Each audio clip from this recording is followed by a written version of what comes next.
Is it political correctness or protection against an offensive term? The Canadian Broadcast Standards Council has ruled a song that's already been on the radio for a quarter century is no longer acceptable unless it's edited. The problem, it contains a slur that many gay Canadians consider hateful. Rich Hampton reports. It's a signature song of the 80s. Money for Nothing was #1 for weeks in 1985, and it's been played countless times on the radio since then.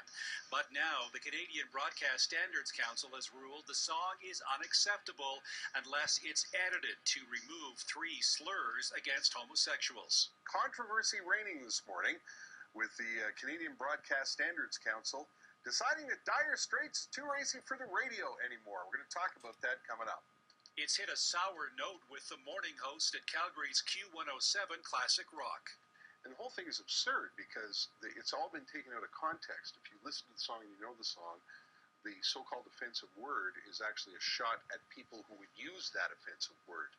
James Istvanfi agrees. He teaches music history at the U of C Continuing Education Department and says there's a long list of offensive songs on audio. So this is just some sort of weirdo political correctness. But as the Standards Council points out, even Dire Straits has recognized the song's wording is potentially offensive. The band has changed the performances.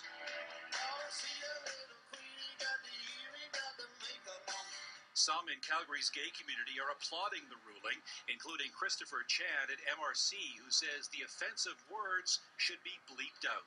I think it instills fear in a lot of people. It's used, people have been killed, with this word kind of being shouted at them. But Chris Schmidt at the U of C says context is important. Well, it is a loaded word because it does have a particularly hateful history.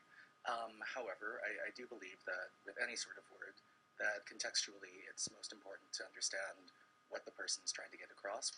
It's been a quarter century since Money for Nothing first hit the airwaves, but the Standards Council says societal values have shifted. Reg Hampton, CTV News, Calgary.